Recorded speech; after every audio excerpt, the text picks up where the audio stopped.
Recently, we've seen something somewhat unexpected happen at a brand new attraction at Alton Towers. Well, not to the actual ride, but next to it. That being a monster vending machine and a truck with the Monster Energy logo on it. Which got me thinking, remember when almost every theme park in the UK used to have large and sometimes unsightly branding in queue lines and throughout the parks? And even in some cases, theming entire rides to the brands. What was the deal with that? And why don't we see it so much anymore? Well, today I'm going to be looking back at some of these sponsorships and why they were so hated, but also why they were so iconic. The reason why so many brands choose to advertise within theme parks is not just because it's cheaper than running a TV ad, or that on a hot day, consisting of hours upon hours of queuing, you'll see a Fanta advert and then proceed to buy the product to quench your thirst. Well, yes, that is a big part of it, but the biggest goal for such advertisements is a little marketing strategy called brand activation. Through the use of effective marketing, the brands can build a direct and lasting connection and awareness with their target audience. And what better way to do this than slapping your name on an iconic roller coaster, which is ridden thousands of times a year, and known throughout the country. But why do parks take these brand deals? Well, there is a very simple answer. Yes, of course, it's for the money. But sponsorships also allow parks to keep the ticket prices down. So in essence, it's like having a skippable ad on YouTube. You can either pay a premium not to watch the ads, or you can watch a short ad instead. You can pay a higher price to enter the park, or you can have a logo of a mediocre chocolate bar or beverage throughout the queue line of your favourite ride. Now, while we don't really have much choice in the matter, I'm sure most people would rather have the latter than paying an extortionate price for a day out. But in some cases, the branding has been described as ugly, annoying, and even offensive, partially harming the park's reputation. And in a few very rare cases, even though the sponsorship has ended, the brand will forever be associated with the attraction. Now let's start off with one of the most controversial, the Oblivion Fanta sponsorship. The Fanta branding appeared at the beginning of 2011, with advertisements placed throughout the queue line and throughout the area surrounding the ride. And aside from the colour of the advertisements, somewhat matching the colour scheme of the roller coaster, the bright and bubbly posters and stickers clashed with the dark and sinister theme, and for many spoiled the entire experience. The tagline was "More Fanta, Less Serious," directly contradicting the storyline of Oblivion. I mean, really, what were they thinking? This sponsorship even sparked the creation of a Facebook group called Enthusiasts Against Oblivion's Fanta sponsorship, with over 200 fans outraged by the choice of marketing. They even started a petition to try and get the branding removed from the ride, and they suggested that fans shouted "Fanta sucks" when riding the coaster. I mean, I can't really blame them. Tummy bubbling fun doesn't really scream Oblivion to me. In response to the petition, Nick Varney, the CEO of Merlin Entertainments at the time, said, "Following your comments, I recently walked through the entire Oblivion queue and ride station area. There is no doubt that unlike the original Coke branding, this is not themed as sensitively to the ride concept as it could have been. I cannot make any promises at this stage, as we have a contract with Coca-Cola, but we are making efforts to see what we can do to improve the situation. We take the integrity of theming and story for our rides and attractions very seriously, so please regard this as a one-off, which is not a symptom of more to come."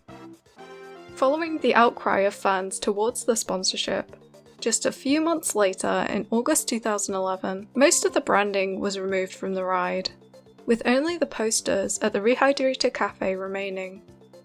Although there have been many more sponsorships at Alton Towers, none were even close to as controversial as this one. one of the biggest and most extensive brand sponsorships in UK theme parks was of course the Cousins partnership. This sponsorship spanned 3 Merlin theme parks, with attractions at Alton Towers, Legoland Windsor and Chessington World of Adventures. The first attraction to receive its Imperial Leather rebrand was the Flume at Alton Towers. This sponsorship allowed Alton Towers to invest in the ride, upgrading the theming from some random recycled dinosaur and prehistoric theming to a bath time theme, adorning the ride with water showers and rubber ducks, as well as changing the log flume boats into bathtubs. This did, in my opinion, actually upgrade the attraction, and as someone who rode the flume a lot as a child, I absolutely loved the theming.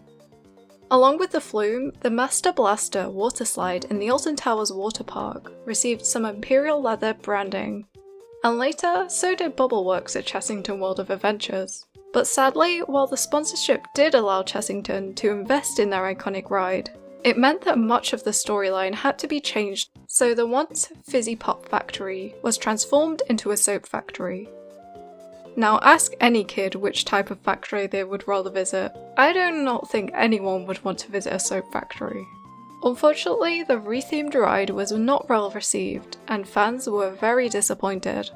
And finally, at Legoland Windsor there was a small water playground called Waterworks that was also victim to the Imperial Leather sponsorship. The partnership was huge, with not only rides and attractions subject to branding, but also washrooms at the parks and hotels, stocked with Cousins branded products, an Imperial Leather suite at the Alton Towers Hotel, and on-ride photos with the brand logos on. While many may view this sponsorship as a failure due to the decline of Bubbleworks, it is in fact one of the biggest success stories of brand activation at theme parks, with a Merlin case study on the subject, which I found thanks to the Internet Archive. Boasting a brand engagement with 3 million guests, 80,000 branded photos sold every season, and an 80% occupancy of the Imperial Leather suite. That's quite impressive if you ask me. And Merlin and Cousins still seem to have a good relationship, with the brand often running promotions for discounted tickets at Merlin parks. Moving on to possibly the most iconic, no pun intended, brand sponsorships at a UK park is of course the Pepsi Max Big One at Blackpool Pleasure Beach. This sponsorship ran from when the roller coaster opened in 1994 and featured a tunnel decorated as 2 giant Pepsi Max cans, which the roller coaster entered just after leaving the station. This is probably one of the most successful cases of brand activation in UK theme parks, since although the sponsorship ended in 2011, when the Pepsi Max part of the name was removed, many people still referred to it and still do refer to it as the Pepsi Max. Although this may be due to the giant Pepsi Max can still being present until just a few weeks ago. Devastatingly, the Pepsi Max can was covered up, most likely due to Pleasure Beach recently signing a deal with Pepsi's biggest competitor, Coca-Cola. Why didn't they just turn it into a giant Coke can instead of this ugly thing? Yet another park which is no stranger to sponsorships, and particularly those from fizzy drink brands, is of course Drayton Manor. Opening the same year as the Big One, in 1994, the park premiered the UK's first and only stand-up roller coaster, the 7-Up Shockwave. Seriously, what is it with beverages and theme park sponsorships? The coaster featured the 7-Up coloured trains and a small logo on the front of the train. Drayton Manor was also once home to an area named Robinson's Land, sponsored by the Robinsons brand of drinks.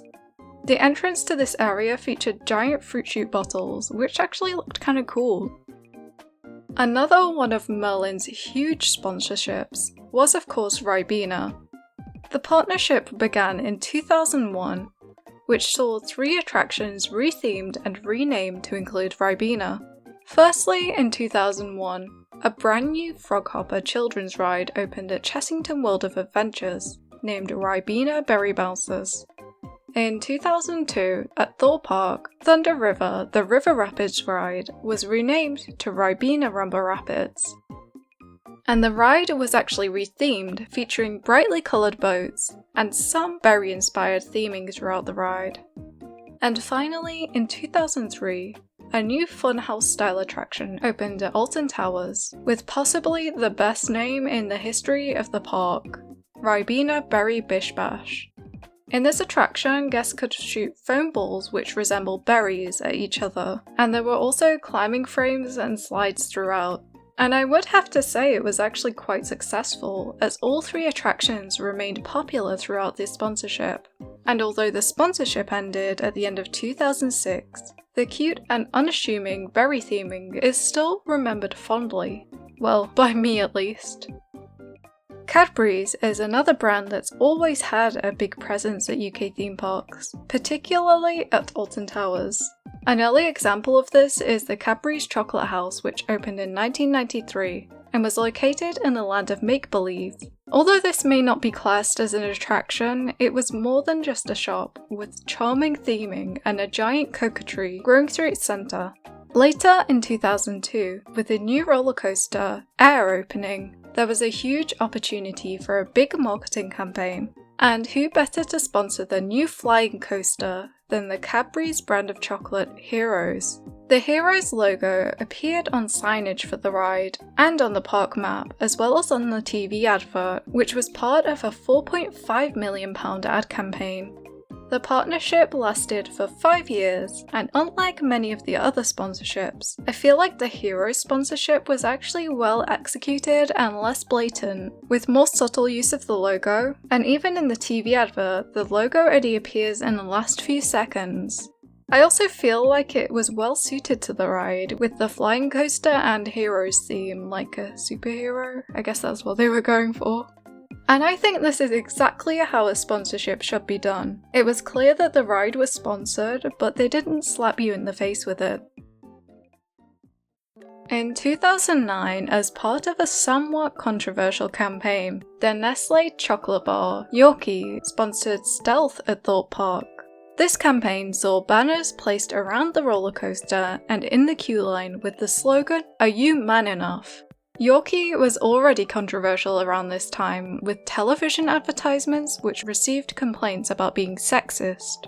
And the chocolate bar was heavily marketed towards men, as its tagline blatantly stated, "It's not for girls." Alongside the posters and stickers surrounding the ride, there was also a downloadable Yorkie mobile challenge, which also posed the question, "Are you man enough?" as well as a buy one get one free offer for the chocolate bar in the gift shop. On-ride photos also feature the Yorkie logo.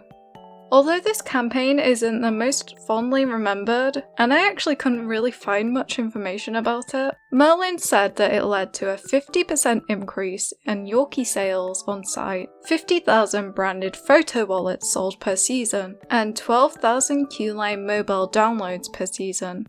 But I guess that's mostly down to the boring act of queuing. I don't really think it's worth ruining the reputation of your theme park for a sponsorship with a crappy brand of chocolate anyway. Also, Nestle is bad, guys, look it up.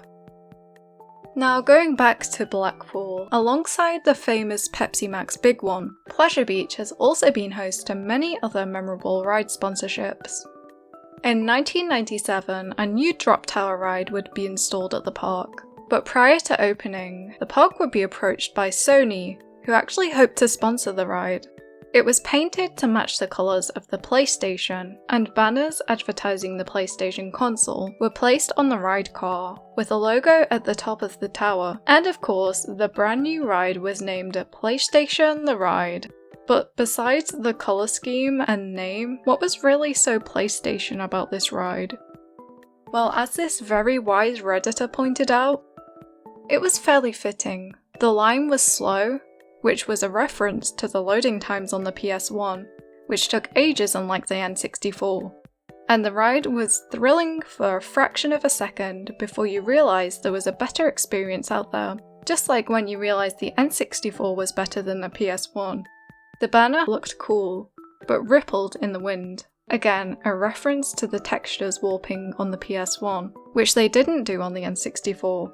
These rides cropped up everywhere, but were all the same, which is a reference to the PS1 library, although being significantly larger than the N64's, had an awful lot of filler in it. This guy clearly has some issues with the PS1, I guess.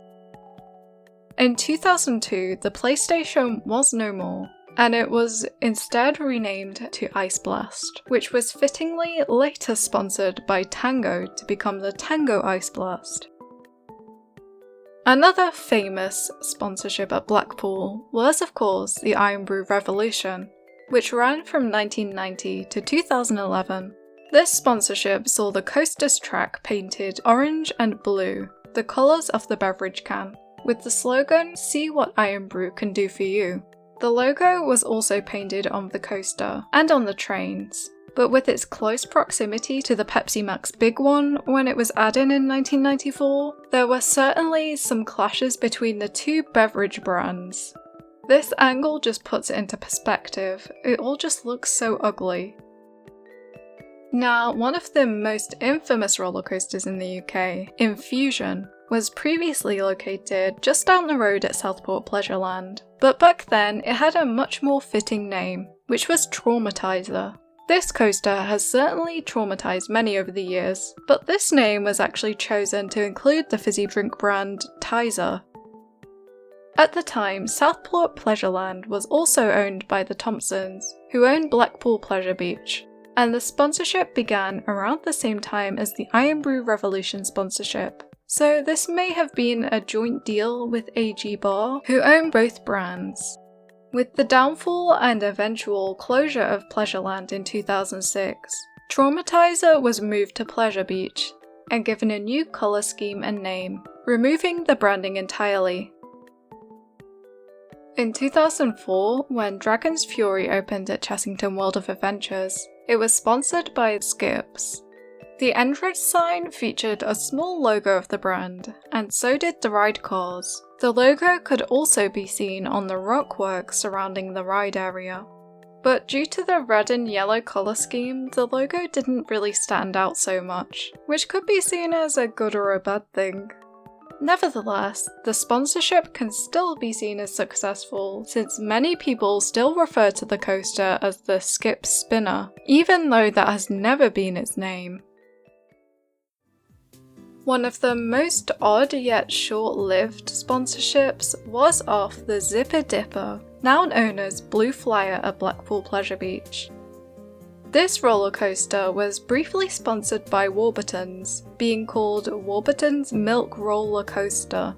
I couldn't really find much information about this sponsorship or when it was present, but apparently throughout the duration of the sponsorship, the signage still featured the Zipper Dipper name. Besides a small Warburtons Milk Roller Coaster sign on the train and on the front of the entrance, I can't imagine this did very much for them. A ride that has had various different sponsorships over the years is Tidal Wave at Thorpe Park. The first of which was Original Source, a brand of shower gel from 2006 to 2009. The ride featured signage with logos of the brand at the ride entrance and splash zone. After the Original Source sponsorship ended for the 2010 season, a new sponsor was brought in, which was Dr. Pepper. And once again the logo was featured on signage at the entrance and splash zone, as well as being featured on on-ride photos. The Dr. Pepper sponsorship ended in 2018, and in 2019 Oasis took over the sponsorship, which I have to say suited the ride perfectly since Oasis is basically water. Yes, I am an Oasis hater, but I'll admit the branding didn't look all so bad, although with the blue and orange colour scheme, it definitely fitted with the old Thorpe Park logo better. Recently, it seems as though the Oasis deal may have ended, with some of the branding being removed from the area. And finally, a ride that had a sponsor that really fitted its theme, which was later ruined by bringing a new sponsor in, was Storm in a Teacup at Thorpe Park. It was originally sponsored by Tetley after a retheme in 2004, and featured the Tetley logo and characters from the TV adverts. I can't really think of a more fitting sponsor for a cute little teacup ride, but all of that changed in 2022 when the sponsorship with Tetley was replaced by Dobble, and the ride was renamed to Dobble Tea Party. I had never heard of Dobble before this sponsorship, but yeah, if you are like me and unfamiliar with Dobble, it's basically a card game, I guess. The retheme saw a new purple colour scheme and stickers of the hand character, which I'm guessing is the mascot for Dobble, on the teacups and the teapot in the centre. But I guess in the grand scheme of things, this can be seen as a successful sponsorship because, yeah, it's made me aware of this brand at least. Something that became very clear to me while I was researching these sponsorships for this video is that most of them are no longer present. And while the theme parks still do use sponsorships, they do so in a much more subtle way. Even while I was writing the script for this video, we have seen the remnants of one of the most iconic sponsorships removed from the big one. But as annoying and ugly as some of these sponsorships were, there was a certain charm to a funhouse themed to Ribena, or a lug flume where you ride in a bathtub. Nowadays, it seems that parks are moving more towards the use of intellectual properties to draw fans of these brands to their parks, which can be seen as a good thing or a bad thing, and I spoke about this at length on a previous video of mine.